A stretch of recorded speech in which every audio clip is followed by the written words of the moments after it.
hear a conversation among Dr. Archer, Larry, and Judy, talking about the new term. First, you have some time to look at questions 1 to 6.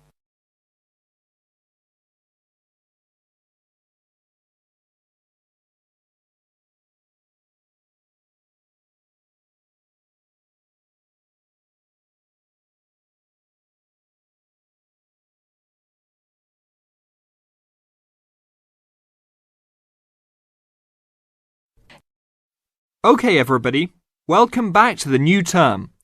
I hope you've all had a good break and that you're keen to start on your research project. What I'd like to do this morning is to give you a chance to ask questions about the project, requirements, ways of approach, how to get help if you need it. Today is informal. It may be already written on paper, but it's nice to have an opportunity to have it confirmed. So, any questions? Dr. Archer, is there a confirmed due date yet to hand it in? Yes, I can now confirm that it's 16th of July, not 15th as first advised. Okay? And what about the word limit?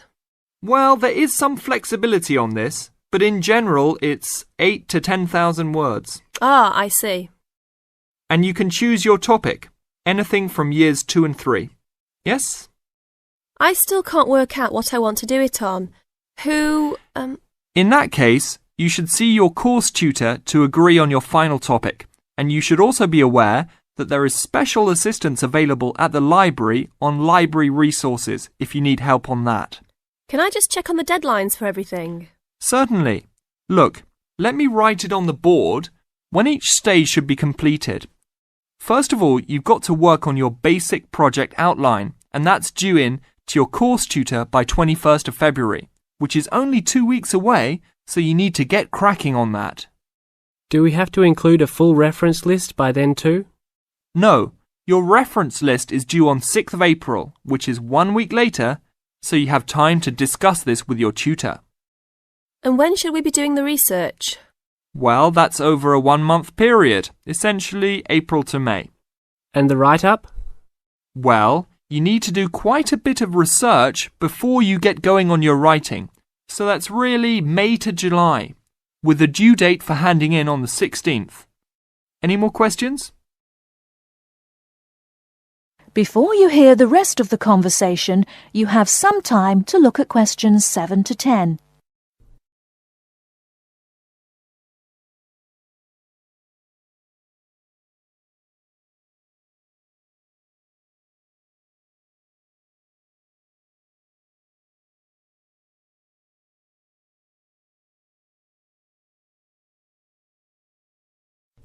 Now listen and answer questions 7 to 10. Well, sir, just some advice really. It's about the research approach. Would you advise us to use some case studies? Well, Larry, I know these can be difficult to arrange sometimes, but I really feel they are of great benefit in this subject.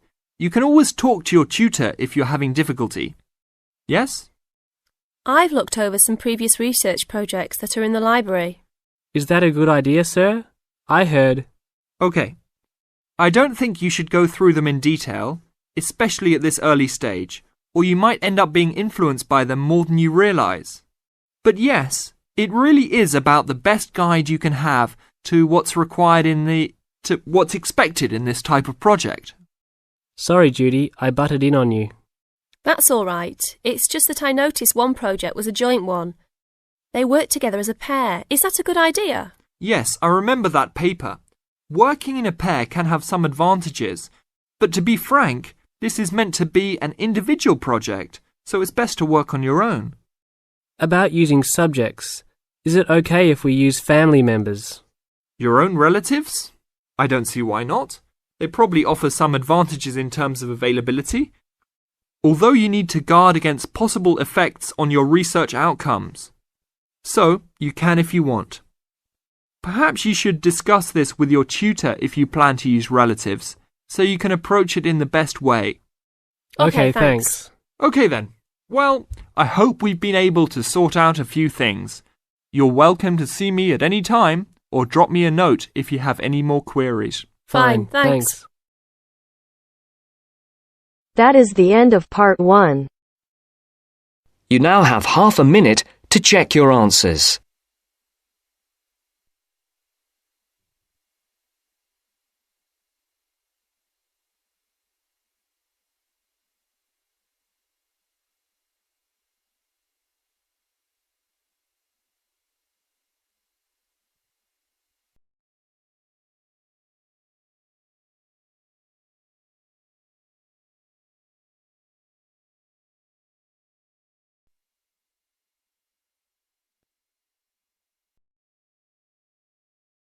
Now turns to part 2.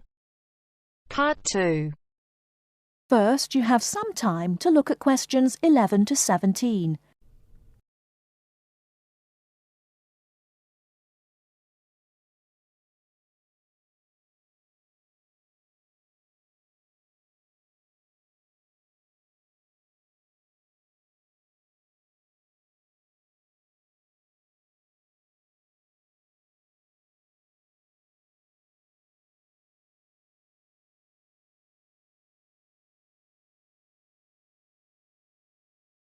Now, listen carefully and answer questions 11 to 17. Good afternoon, everyone, and welcome to this short talk on the subject of fireworks. Now, fireworks, as I'm sure many of you know, were invented in China, though there has long been disagreement as to exactly when, or even in which century. The consensus nowadays, though, is that it was in the 6th, as there is considerable evidence of war rockets being made then. We also know that fireworks were in use by the 7th century in Arabia, where they were called Chinese arrows, reflecting their military potential. It then took a long time for them to spread to Europe. In fact, it wasn't until the 1200s that fireworks made their appearance there.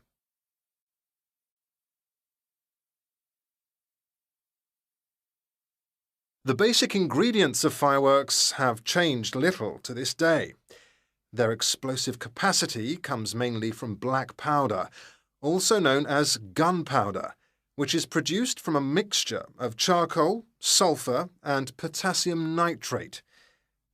A modern aerial firework, the kind used nowadays in big public displays, not the small rocket type that you might remember from your childhood, is normally made in the form of a shell, often a sphere about the size of a peach. Inside the shell are a number of stars, surrounded by black powder, and running through the centre of the round shell is a charge that makes the firework explode when it reaches the desired altitude. This is known as the bursting charge. When this explodes, it ignites the outside of the stars, which begin to burn with bright showers of sparks. Since the explosion throws the stars in all directions, you get the huge sphere of sparkling light that is so familiar at firework displays. A shell of this kind is launched from a 75mm diameter mortar, which in some ways resembles the type used by the military. The mortar is a steel, or increasingly for safety reasons, shatterproof plastic pipe. This is likely to be 500mm long and sealed at one end. The other end is aimed at the sky, and at the bottom of the pipe, below the shell, is placed a cylinder containing black powder. This has a long fuse, which projects out of the tube. When this is lit, it quickly burns down to the lifting charge, which explodes to launch the shell. In so doing, it also lights the shell's fuse. The shell's fuse burns while the shell rises to its correct altitude and then ignites the bursting charge so it explodes. Before you hear the rest of the talk, you have some time to look at questions 18 to 20.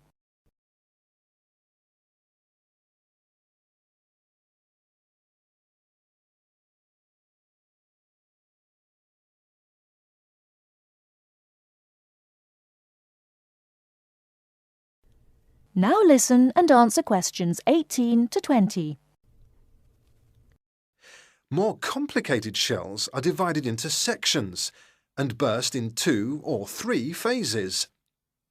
Shells like this are called multi-break shells. They may contain stars of different colours and compositions to create softer or brighter light, more or less sparks, etc. Some shells contain explosives designed to crackle in the sky, or whistles that explode outward with the stars. The sections of a multi-break shell are ignited by different fuses, and the bursting of one section ignites the next. The shells must be assembled in such a way that each section explodes in sequence to produce a distinct, separate effect. The pattern that an aerial shell paints in the sky depends on the arrangement of stars inside the shell. For example, if the stars are equally spaced in a circle, with black powder inside the circle, you will see an aerial display of smaller star explosions equally spaced in a circle. To create a specific figure in the sky, for instance a heart shape, you create an outline of the figure in stars inside the shell. Then you place explosive charges inside those stars to blow them outward into the shape of a large heart. Each charge has to be ignited at exactly the right time, or the whole thing is spoiled. Many other shapes have particular names, like the willow. This is formed by stars that fall in the shape of willow tree branches, spreading a little to the side and then downwards. The high charcoal composition of the stars makes them long-burning, so they may even stay visible until they hit the ground. The ring shell is fairly basic. It is produced by stars exploding outwards to produce a symmetrical ring of coloured lights.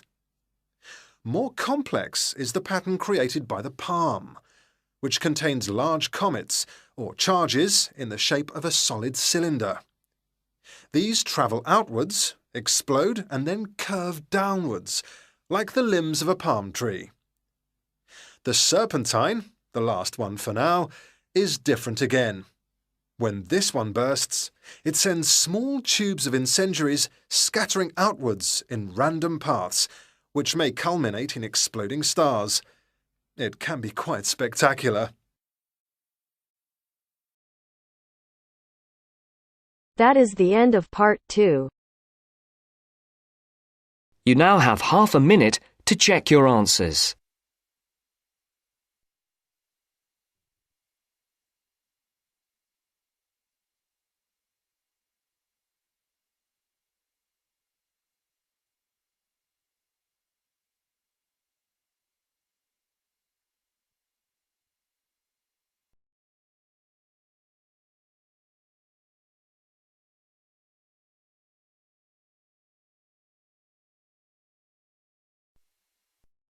Now turns to part 3.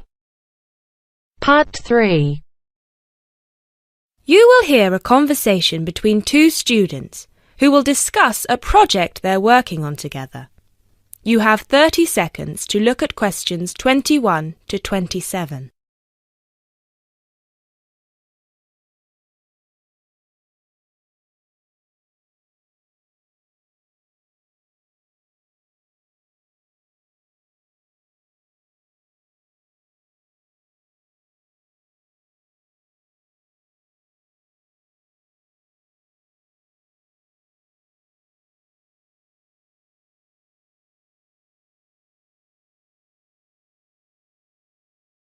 Hey Jess, glad you could make it.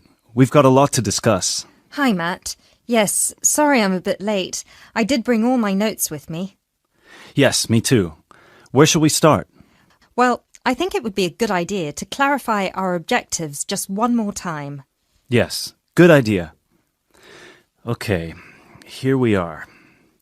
We need to record, photograph, and identify the plant species in 10 1-square-meter plots. Does it say anything about where these plots should be and how they should be laid out? Ah, here it is. It says that all the plots need to be no more than 10 meters apart. And how do we choose them? Ah, this is the fun part. I remember this. Here we are.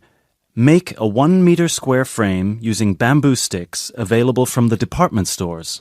Yes, we've already done that. I know, I'm just reading the whole section. Okay. One person stands roughly in the middle of the chosen area and throws the frame. The other person uses a tape to mark out the square where the frame landed and returns frame to thrower. The thrower then turns a few degrees on the spot and throws again. The thrower must turn slightly after each throw and vary the force of the throw until after the 10th throw they are pointing in almost the same direction as the first. That sounds a bit complicated. That's only because it's all in writing. It's just a simple throw, turn, throw, turn, throw, turn until we have 10 squares. And I guess you want to do the throwing. Well, if you don't mind. I'm sure you'll be more accurate at marking the squares. Yes, I am sure I am, and I'm sure you've got a stronger throwing arm.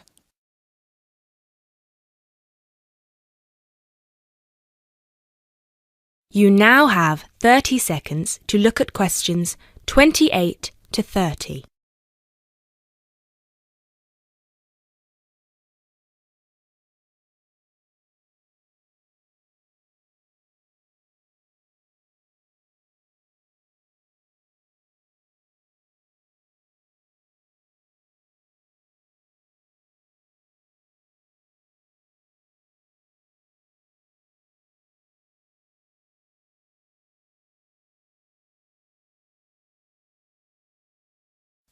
Okay, good. We've got that sorted. Now we need to decide where to go. Yes, I've been thinking about that and I've brought the map. Ah, well done. I forgot mine. Now, I've identified 3 possible locations, but they've all got some disadvantages. Okay, fire away. Well, the area around this lowland marsh could be interesting. There'll be a lot of interesting water plants here. Looks good, but what's the problem? Mainly that it's already a designated nature reserve, and I think there's already been a lot of research done here. Ah, I see. Well, I'd rather do something that's new and can be useful. I agree. That's why I identified this area further west. See, here, behind the beach. Oh yes, I see. That area there, where it's flat, but quite high. Exactly. If you look a bit further inland, you'll see that there are hills which will protect that area from strong north winds. I see. Excellent. But what's the problem? Just that it may not be very interesting. We know that the geology there is not conducive to a wide variety of plants. I agree. So what's your last idea? Well, I think this one is a bit of a winner, although I did want to show you the other 2. Look up here, on the north coast. Where? See this bay? Well, I know that there's been quite a lot of studies done here, but a bit further to the east, behind this headland. No one has ever looked at that. Well, I certainly couldn't see any studies. That is interesting. And the plant life could be a bit different because of the shelter from the wind the headland provides. Exactly. Brilliant, Jessica. That's a great idea. We'll go there. Thanks. Now all we have to decide is when is a good time. That is the end of part 3. You now have half a minute to check your answers.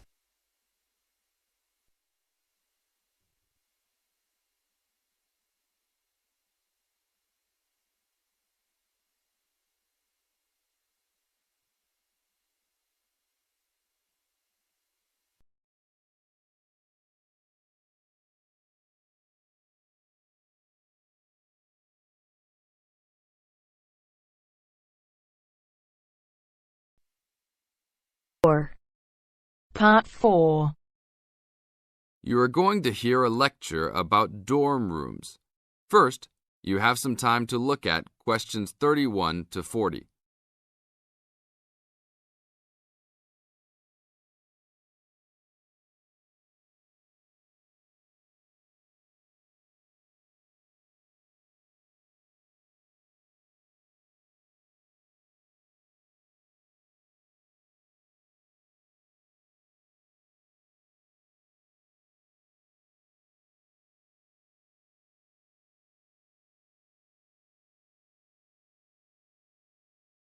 Now listen to the tape and answer questions 31 to 40. Welcome to your new home for the upcoming year. These dorm rooms are among the best in the nation and are the newest ones at this school. So I hope you will all learn to appreciate them and take good care of all the facilities here. I am Gina, and I will be residential advisor in this building for the year.